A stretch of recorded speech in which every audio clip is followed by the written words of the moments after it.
Hello and welcome to SEO is Not That Hard. I'm your host, Ed Dawson, the founder of keywordspeopleuse.com, the place to find and organise the questions people ask online. I'm an SEO, developer, affiliate marketer and entrepreneur. I've been building and monetising websites for over 20 years and I've bought and sold a few along the way. I'm here to share with you the SEO knowledge, hints and tips I've built up over the years. Welcome to the latest episode of SEO is Not That Hard. Today I'm going to cover my quick SEO tips numbers 21 to number 30. So, number 21. Need help? You can hire specialists quickly and easily and usually affordably on marketplaces like Werq.com. Finding a specialist for any task is now incredibly simple with these job marketplaces that are available. Don't let a skill gap keep you from achieving what you want. Go to a place like Werq.com, put in what it is that you want to achieve, the problem you're having, and you'll get people from all around the world who will bid to complete that task for you. You can find any specialist, not just technical, pretty much anything you want, you can find there. So if there's anything you're stuck with, anything you're struggling with, that's where to go. Go to a place like Werq and hire someone, and it's all protected. It's really good systems. So yeah, never struggle. If you get stuck, go and find somebody. Tip 22. Looking to launch an e-commerce store but don't know where to start? Try Shopify.com. Shopify is a great hosted e-commerce platform which will get you up and running extremely quickly. There's no need to worry about hosting, software installs or updates. No tech skills are required at all. No excuses not to get it going.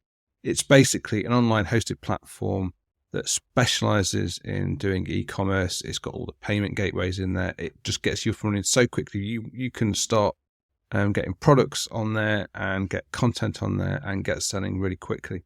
And it's cheap to start, cheap monthly plans. It's used by a huge range of companies. There's companies selling millions and millions of pounds worth of product every month use Shopify. So it's a really solid platform. They get better in terms of SEO every year. There are some trade-offs with all these things, but it's a really good platform to get started. And yeah, highly recommended. Tip 23. You want to launch a blog, but you don't know where to start? So as Shopify is to e-commerce, in tip22.com allows you to get a blog up and running without the need to get your own hosting or install or update any software really quickly. I mean, WordPress for blogging is basically just the default. I mean, over 40% of the websites online worldwide run on WordPress. So you can either download and install and run it yourself, or there's plenty of other places that run it. But WordPress.com is like a really good place to start with. And, WordPress can be extended with plugins in so many ways. It's really good if you want to start a blog, or in many other types of websites as well coming on WordPress, so it's well worth a look. Tip 24. E-commerce store owners. Always include an FAQ for every product and product range to boost your organic traffic reach. I mean, you don't want to be just a place to buy a product. You want to be the expert on every product you sell. And you'll attract more search traffic by answering all the potential questions a prospective buyer has, meaning more potential customers landing on your pages. Having all those questions answered there on the product page will also convert more visitors into buyers. So you're going to pick up people higher in the funnel, those who are thinking about purchasing a product. They're going to find you as the first source of information on that. So even if they don't buy there and then, you are the place that's first going to come to mind when they do move on to buy. And if you do get on there and answer their questions for them, then you are more likely to make that sale. You don't want to be the e-commerce site that just sells something, because people are going to come along. They might have a question about the product before they buy. They'll Google it, find somewhere else, answer the question. And if that place also sells it, they may well buy it there as well. So you don't want to be hijacked by not having those questions answered on your page.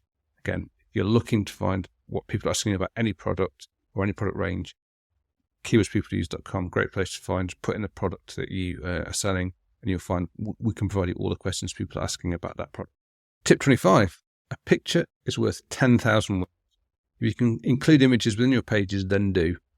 I mean, this is just such a simple tip, but so many people miss out on it.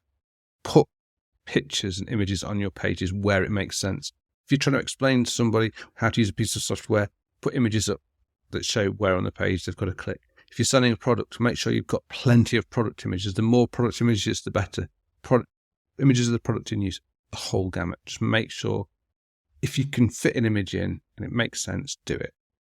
Tip 26. Decided to remove some old pages from your site? Always 301 redirect them to the next most suitable page. A 301 redirect, it will pass any links that point to the removed page to the redirected page.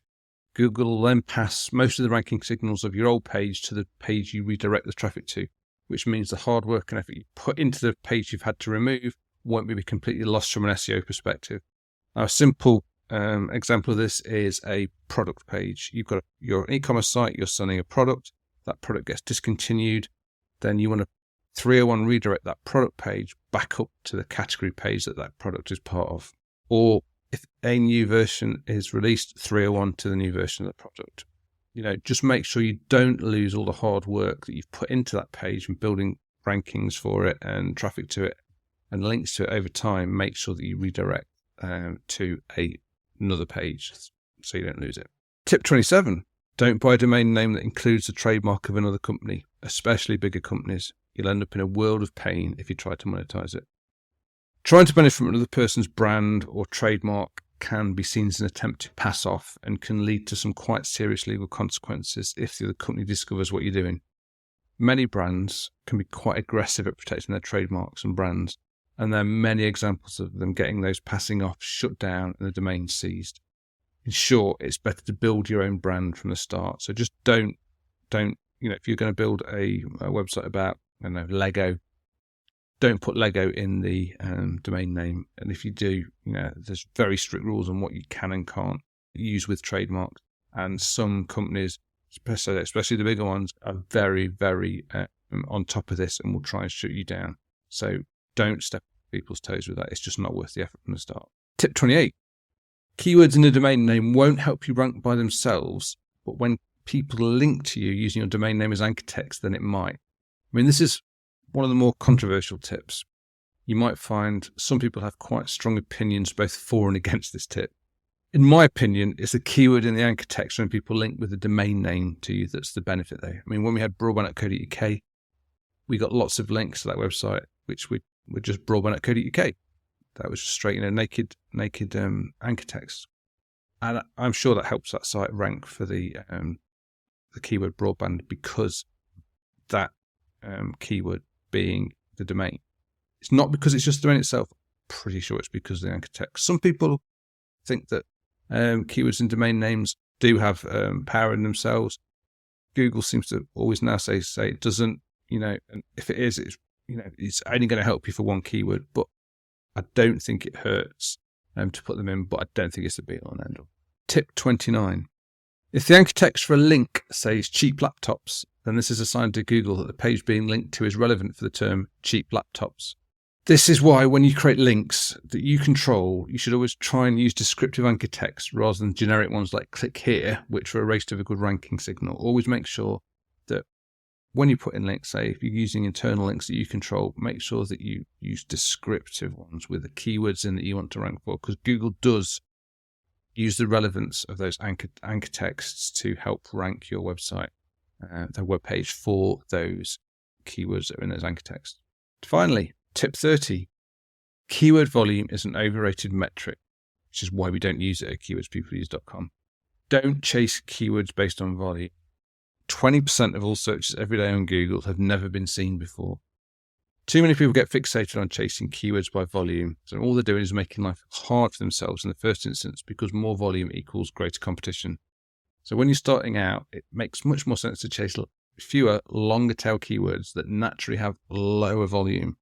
It's only by building a broad base of content at this level that over time you'll start to gain the topical authority you need to naturally start and pick up higher volume keyword traffic. With all the people also ask questions that we surface from Google, if you put those into a tool that gives keyword volume, they will most likely say that those are zero volume keywords. But we know they're not zero volume keywords because Google bases those people also ask questions based on the volume of questions it gets asked around those topics. So it only shows you high volume questions for that topic. The trouble is that the keyword volume estimators have got very sparse data on the long tail. They have some data about the head terms and further down, but at a certain point they just don't know. And especially as so many keywords and queries are new every day, they just don't know. They can't guess. So don't get too hung up on keyword volume because you'll just miss out on so much opportunity if that's all you focus on. So that's all the tips for today. Hope you found them useful. If you want to get all 101 tips in a PDF, there is a link in the show notes where you can download that from. But we'll be back sometime soon with even more tips. Thanks for being a listener. I really appreciate it. Please subscribe and share. It really helps. SEO is not that hard. It's brought to you by keywordspeopleuse.com, the place to find and organise the questions people ask online. See why thousands of people use us every day. Try it today for free at keywordspeopleuse.com. To get an instant hit of more SEO tips, then find the link to download a free copy of my 101 quick SEO tips in the show notes of today's episode. If you want to get in touch, have any questions, I'd love to hear from you. I'm at Channel5 on Twitter. You can email me at podcast@keywordspeopleuse.com. Bye for now, and see you in the next episode of SEO is Not That Hard.